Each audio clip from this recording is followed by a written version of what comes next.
Hey guys, welcome to my latest video where we're going to take a dumpster dive into the Lions offense. We're going to be looking at the Lions offense, examining the players that we think are going to do well for them and what that offense is just going to be able to do next season. Please like and subscribe if you haven't already. It really helps support my channel, allows me to continue to do these kinds of videos, and I hope you enjoy the video.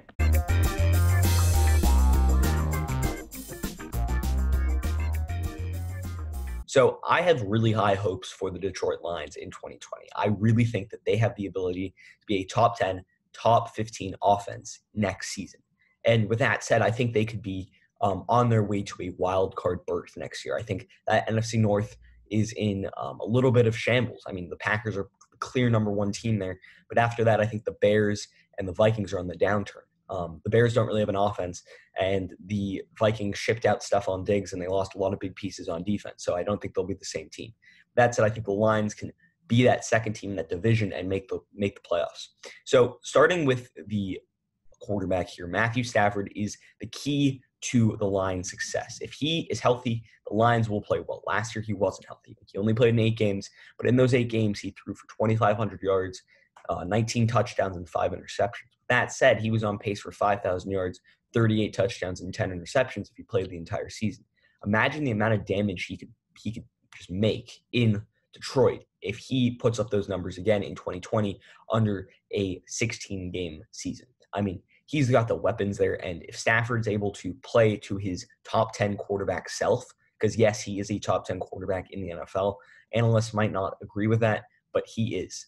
He has been mediocre at times during his career, but that's really because he's been playing for a bad football team for most of his career. The Lions have really not had that much success, but I think that success is about to start now. He's never had a real number one wide receiver after Calvin Johnson left, but with Kenny Golladay as the number one wide receiver there, they have a actual number one receiver that Matthew Stafford can depend on.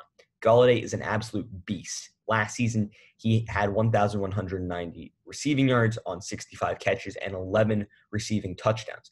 Now, you may think that's probably the height of what Golladay can do, but I think that's incorrect. I think he can go above and beyond.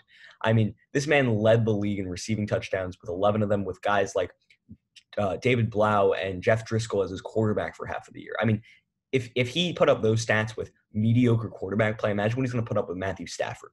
So I think Golladay is one of the keys to this Lions offense, and if he can play well with Stafford healthy, I think this Lions offense can take a new step forward. Another guy who I think is a really trusted, dependable guy is Marvin Jones Jr. This guy has been in the league for probably 8 years at this point, and he's been in Detroit for, I think this is going to be his 5th season there. He has just been a reliable guy. He's been in the league for a while now, as I said. He had 779 receiving yards last year, 62 catches, and 9 touchdowns. I mean, he's a good end zone threat. He's a good guy to pair on the opposite side of Kenny Golladay. 2 big receivers that can go up there, catch the ball, make plays in open space. And I think he's a really good fit in this Lions offense to give another weapon to Matthew Stafford. Perhaps an underrated guy here in the slot is Danny Amendola, the former Patriot, as well as the former Dolphin. Has really played well in Detroit last season. I mean, for him, 62 catches and 678 yards and a touchdown are pretty good stats for a slot receiver. He's a guy who he's a little bit undersized, but that's why he's a slot receiver. He's basically a toned down Julian Edelman. But in the playoffs, he's always been clutch. If you remember watching some Patriots playoff games, he came up clutch in the Super Bowl a few times. This guy he knows what it takes to get it done. Obviously, he's been to the Super Bowl, won championships before with the Patriots, and he brings that to New England. He brings that to Detroit, rather, sorry. So he has that mentality, but more importantly than that, he's just a reliable guy that you can count on. Stafford needs a good slot receiver. Amendola is just your basic average slot receiver who you can depend on, and I think that's going to be a really good, valuable tool for Stafford to lean on. So those are the wide receivers. Those are going to be the main wide receivers in there. But I want to talk about the running game. I think the running game next year in Detroit can take that next step. Last year, it was basically Kerryon Johnson, and once he got injured, you didn't really see that same production from the running game. But this year, I am really excited for this Lions running game. They got DeAndre Swift in the draft. Swift was, in my eyes, my top running back, top complete running back. He can catch the ball in the backfield. He can make plays on the run. He can pretty much do everything. And paired alongside Kerryon Johnson, who in the past has played well for the Lions, but he's going to need to stay healthy.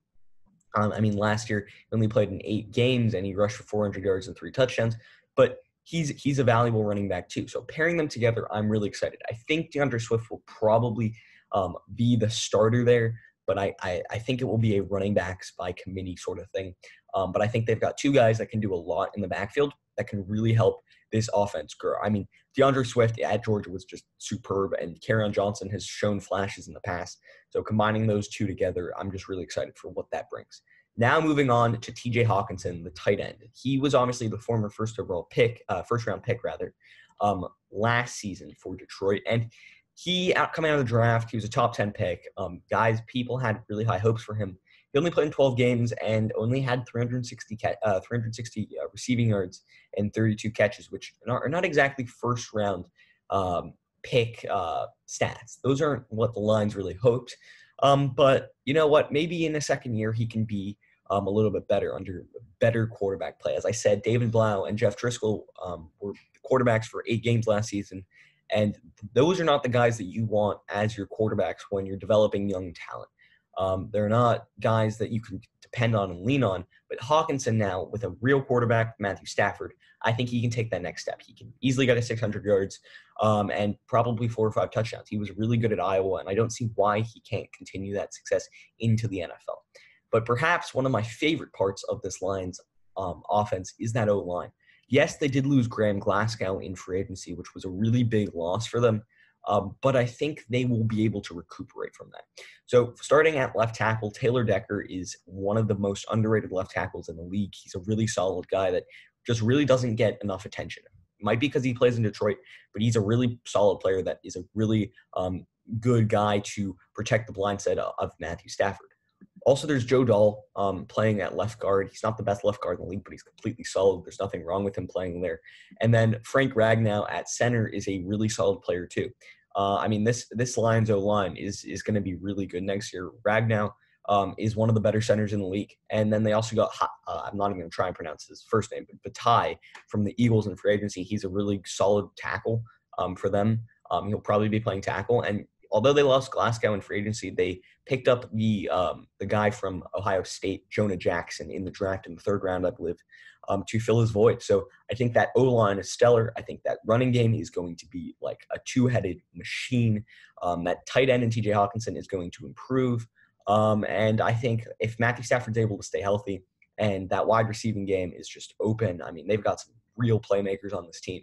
I think this team could be scary offensively in 2020. I think if they can just get past that idea of the Detroit Lions being mediocre, as I said, they have playmakers. They have the guys there to do what needs to be done. And I think the Lions could take that next step next year and really establish themselves as a top 10 offense in 2020. It may sound crazy, but they've got the star power. They've got the running game, I think, and they've got that O-line to really just pack it all together. So watch out for the Detroit Lions in 2020. Now that you've reached the end of my video, I want to thank you for watching. Please like and subscribe as it helps my channel out. And check out my other videos on my channel. Also, you can follow my Instagram. The link is in the description down below. And I hope you enjoyed the video. Until next time, see ya.